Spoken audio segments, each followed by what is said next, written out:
Fala aí, galera buena, aqui quem tá falando é o Roger. Então, nós estamos aqui nos encontrando para mais uma aula de filosofia. Dessa vez a gente vai estar falando de contratualismo.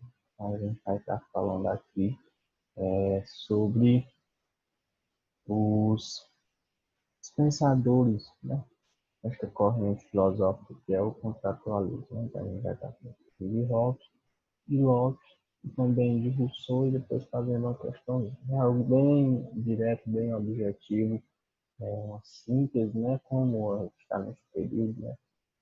Eu sei que vocês não têm tanto tempo para estar vendo horas e horas de aula, então eu, mais uma vez eu peguei a síntese do que eu considero que eu vejo que mais cai dentro das alternativas, né, dentro das questões do Enem. Então, para falar de contratualismo, primeiro a gente tem que ter, né, a ideia de que esta palavra nos remete a um contrato, né? A um contrato civil, que é justamente algo que vai regir a relação em sociedade entre os homens, né?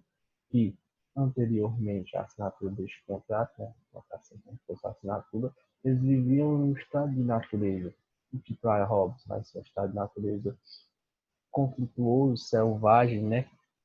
Em que o homem vai estar constantemente em guerra, sendo que a Rousseau já não é desta forma, né? O homem ele vai ser bom por natureza, e para o John Locke, nesse estado de natureza, o homem ele, ele, ele vai ter alguns direitos que ele coloca como sendo os direitos naturais do homem, né? A liberdade, a propriedade, né?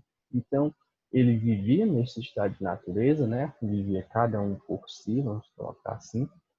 Eles viviam, digamos, cada qual lutando pelo que queria, né? Então, se havia uma desavença entre as pessoas, né? Eles resolviam de maneira muito conflituosa, não era algo que tinham, como hoje nós temos, um regramento jurídico para mediar essas relações conflituosas, e eles partiam para o conflito, né? Eles iriam para a guerra, se a gente pensar o que pensava o Hobbes. E em determinado momento, eles perceberam que viver em sociedade, viver de forma coletiva, um respeitando o outro, apesar de abrir mão de um pouco da sua liberdade, eles poderiam viver num ambiente mais salubre, vamos colocar assim, num ambiente mais harmônico, né? Onde não houvesse tantos conflitos, tantas guerras, tantas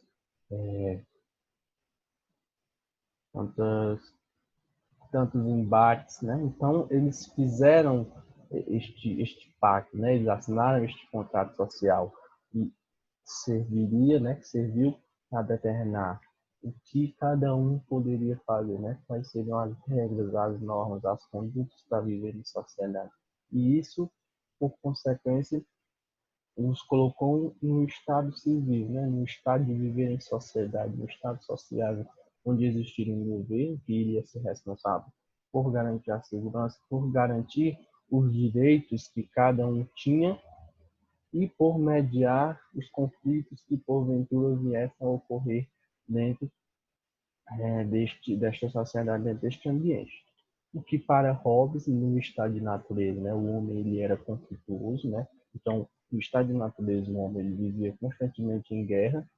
Então, se ele tinha alguma desavença, se ele tinha alguma controvérsia, seja por um terreno onde ele vivesse, se fosse por algo que ele estivesse caçando, procurando, plantando para se alimentar, se existisse dentro deste rol de coisas algum conflito com determinada pessoa para resolver, ele partiria para a guerra, vamos colocar assim. Então, Hobbes caracteriza um homem justamente desse seu estado selvagem, conflituoso, né?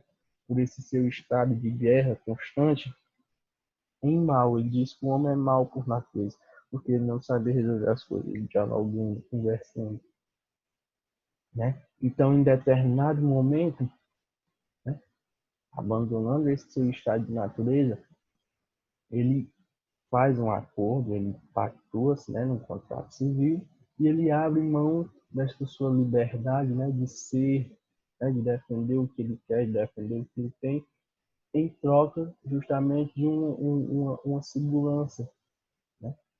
Então ele sai de um estado justamente conflituoso, mas onde ele tinha liberdade, para um estado onde ele vai, digamos, ter menos conflito, vai existir mais segurança e é, ele abre mão de certa parte da liberdade que ele tinha nesse estado de natureza.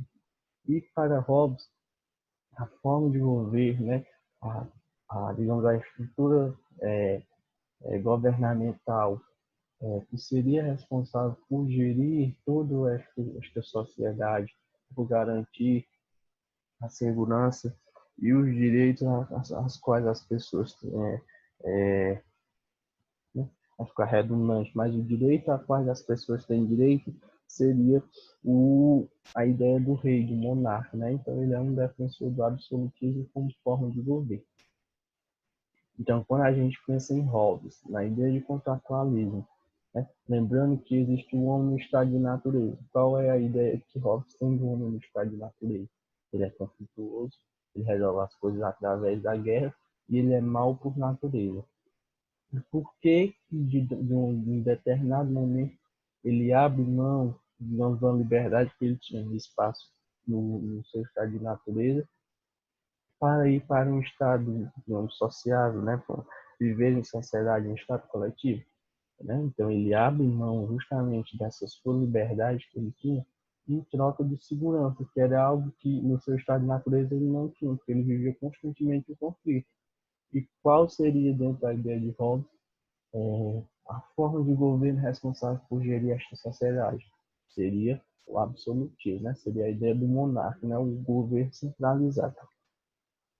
Quando a gente vai para John Locke, né, a gente tem que lembrar que ele é um empirista.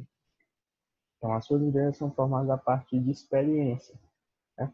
Então, ele acredita que o conhecimento ele é absorvido através das experiências que nós temos no mundo, né? Então, você vai ter experiência com determinada coisa. Por exemplo, você não conhecia uma cadeira, você vê uma cadeira, se senta, toca nela, tem uma experiência com ela, né? Temos uma experiência através do seu sentido, da visão, do tato, de todos os seus órgãos neurosensíveis, vamos colocar assim, e isso lhe forma o seu conhecimento, né? Então, em tese, né, assim, meio grosseiramente, é o que John Locke, como empirista, defendia. E ele dizia que o homem, ele nascia sem nenhum conhecimento, né? Ele nascia como uma folha em branco, né? E daí ele formulou a teoria da tábula rasa, né? De que um homem ele nascia como uma folha em branco, com o passar da sua vida, com as suas experiências, né? Então, do que é considerado, né, como empirista, através das suas experiências, através dos seus sentidos, ele iria constituindo as suas ideias, o seu conhecimento, né? Ele nascia como uma tábua rasa, né? Ele nascia como uma folha em branco, sem nada, né? Sem nenhum conhecimento, e com a experimentação, o empirismo, através dos seus sentidos, ele iria constituindo a, o seu conhecimento, né? E para ele as coisas possuem qualidades.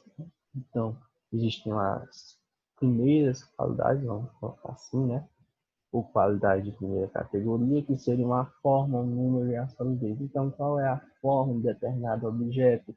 Quantos existem? Qual a solidez, né? Se é algo sólido, se é algo, digamos, flexível, maleável, se é algo fluido, né?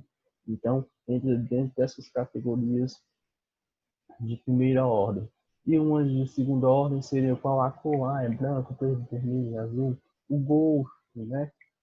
A textura, se ela é áspera, se ela é lisa, se ela é pegajosa, né, grudenta. Então ele caracterizava as coisas de acordo com as suas qualidades em primeira categoria, né, que seria uma forma de a solidez.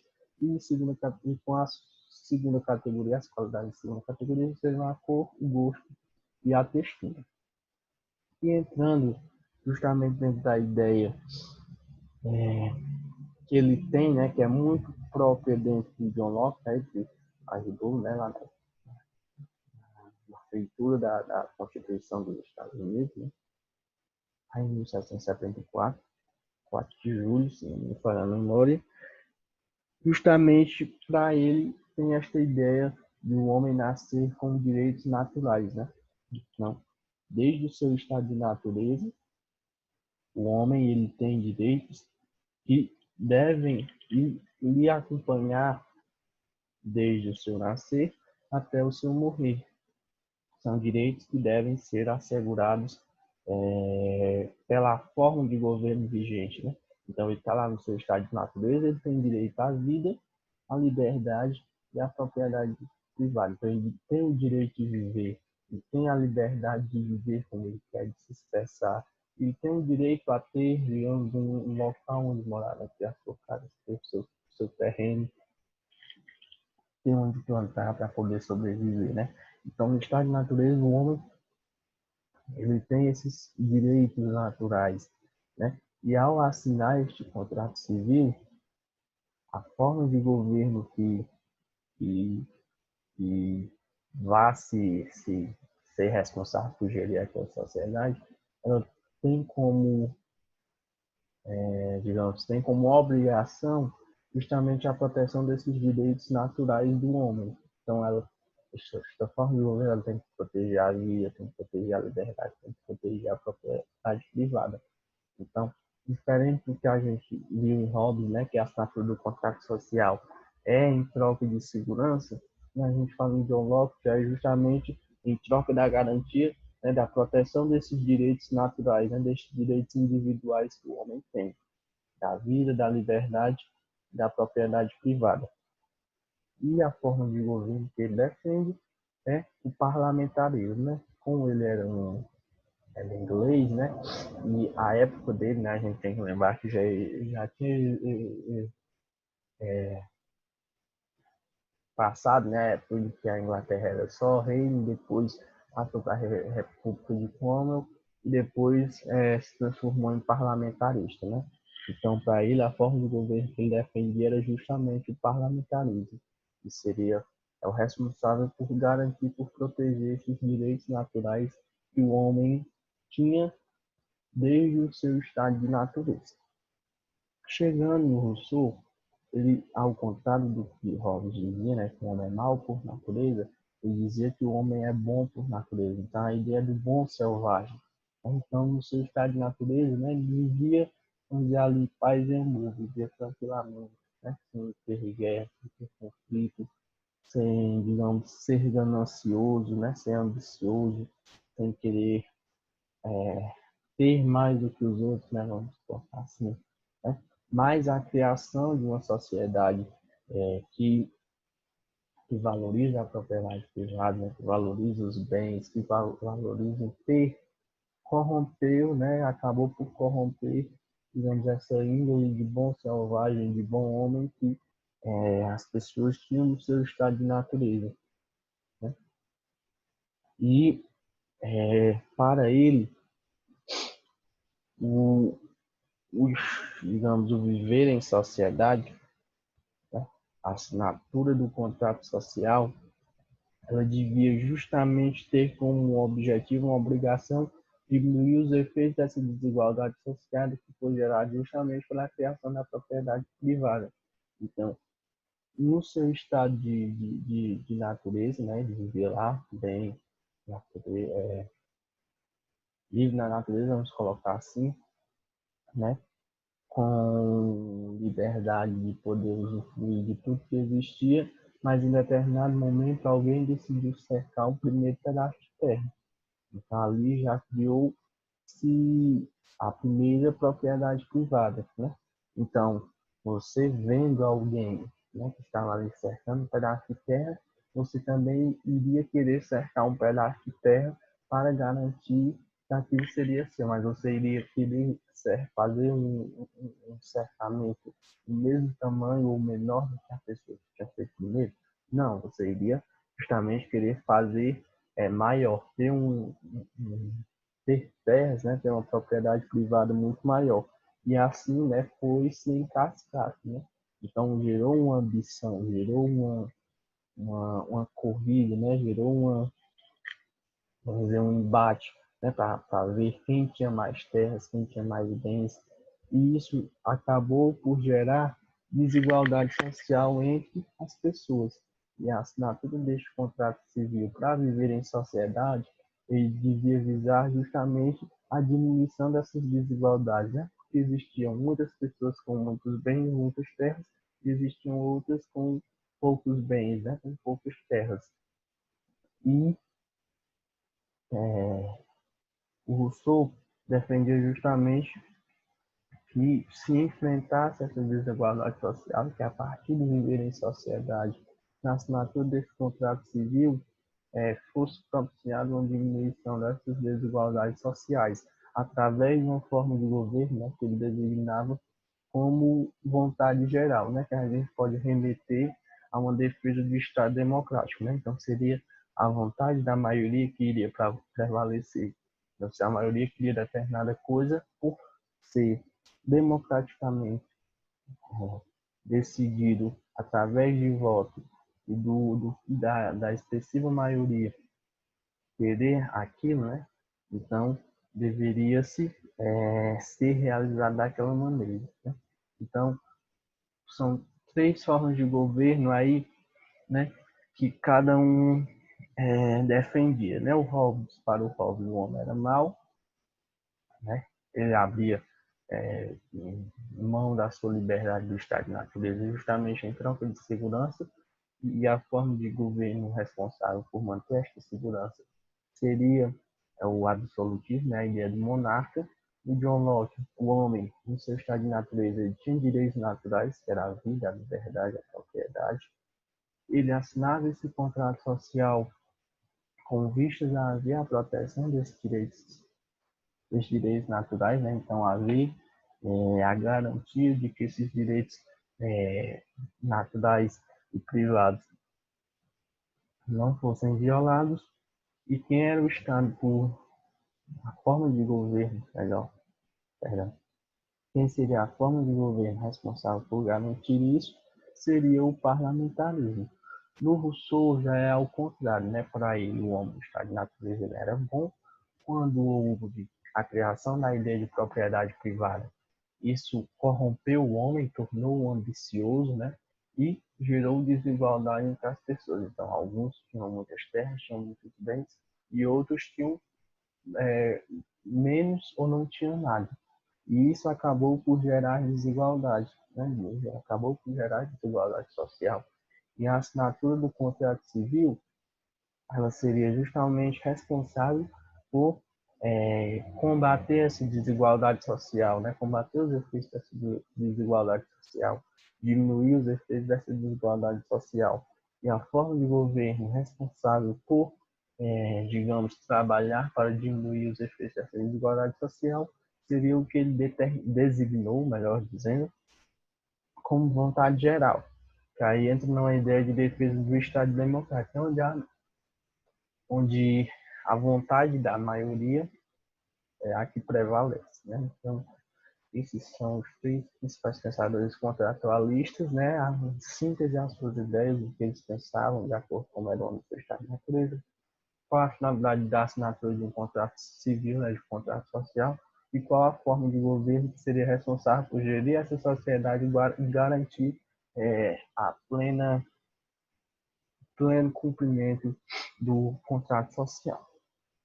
Então, agora vamos resolver um exercício, né?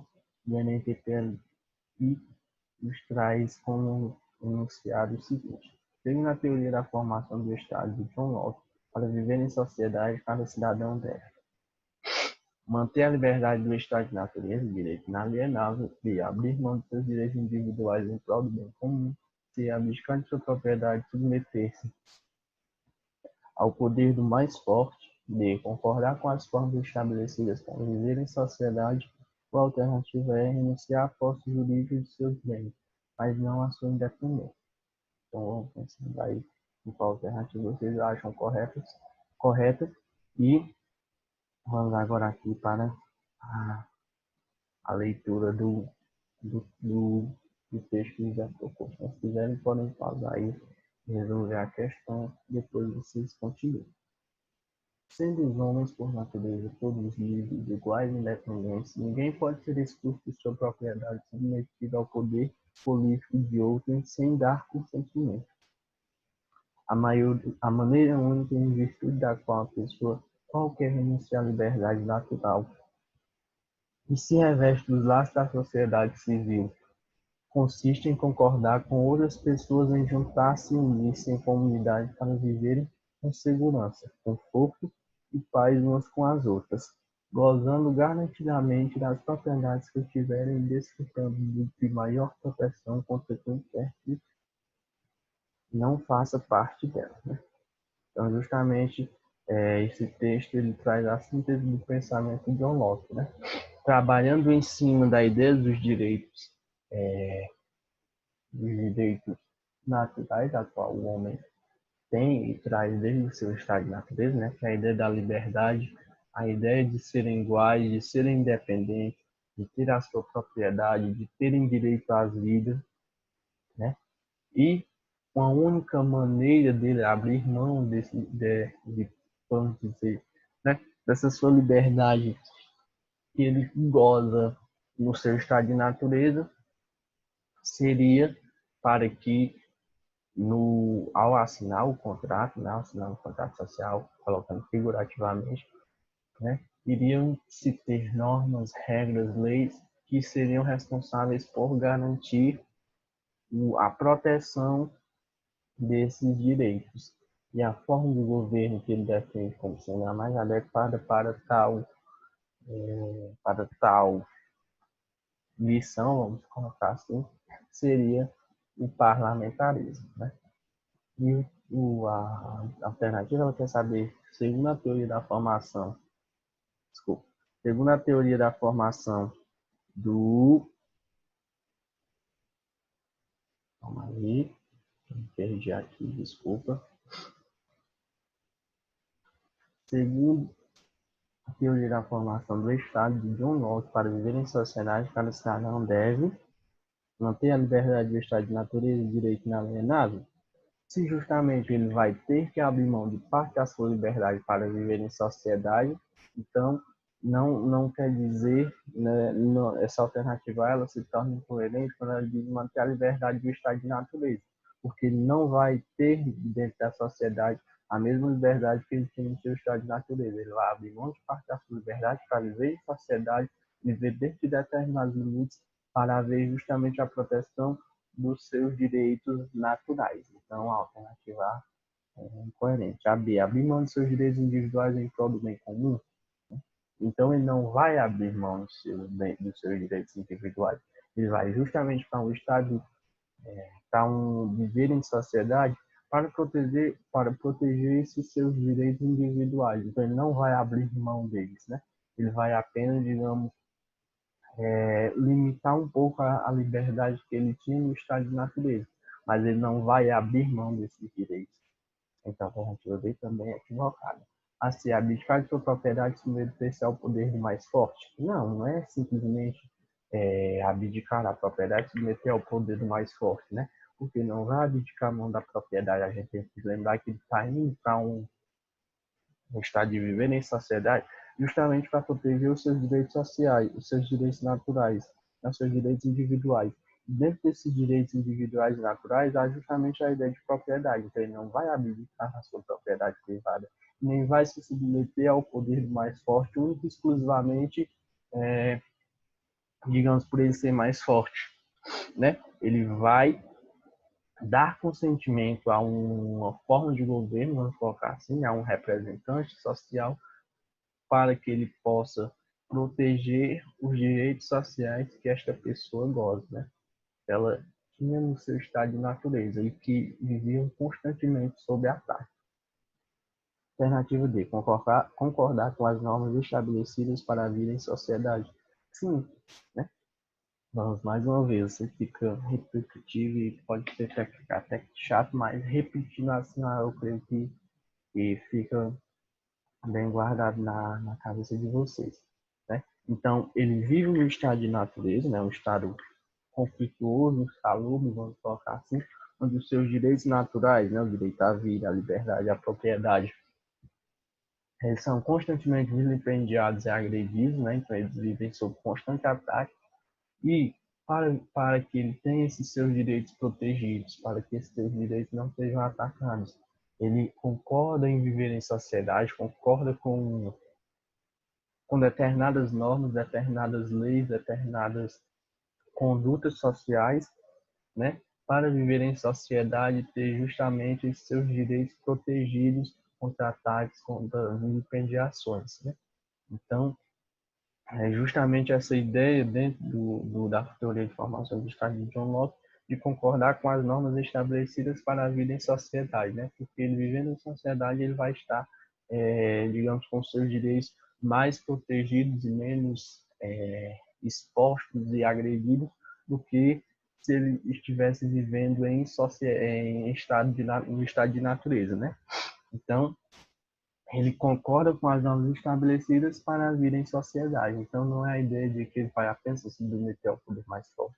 O mais forte, ele vai dar consentimento, porque esta forma de governo vai ser justamente a responsável por proteger, por garantir o exercício pleno desses direitos naturais.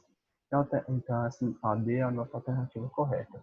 Já renunciar à posse jurídica de seus bens, mas não a sua independência, né? Então, se torna correto também, e coerente, porque não vai renunciar à posse jurídica dos seus bens, né? Não vai renunciar à sua propriedade privada, justamente por estar inserido dentro da ideia dos seus direitos naturais e individuais, né? E ele vai, mais uma vez, repetindo, sei que tá chato, mas né? Desculpa se estiver muito chato, muito repetitivo, né? Mas ele vai concordar com as normas, né? Com o que está exposto no contrato social, para viver em sociedade e ter os seus direitos protegidos. Protegidos por quem? Qual é a forma de governo? Na teoria de formação do Estado do John Locke, vai ser o parlamentarismo, né? A nossa alternativa correta aqui é a letra D. Segundo a teoria da formação do Estado de John Locke, para viver em sociedade, cada cidadão deve concordar com as normas estabelecidas para viver em sociedade. A alternativa correta aqui, a letra D. Então a gente vai chegando aqui ao final, né?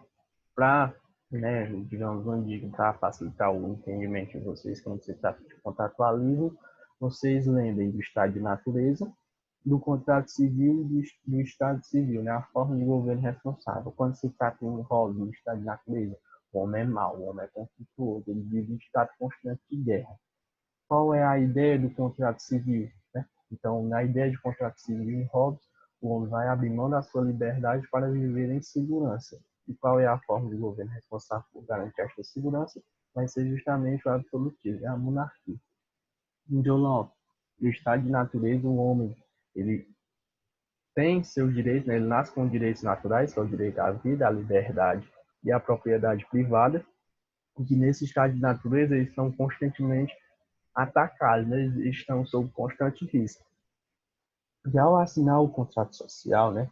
ao, ao concordar com a ideia de um contrato civil, ele está justamente buscando a proteção desses seus direitos privados, que vão ser garantidos por qual forma de governo? Pelo parlamentarismo. Já em Rousseau, o estado de natureza para ele, o homem é bom, né?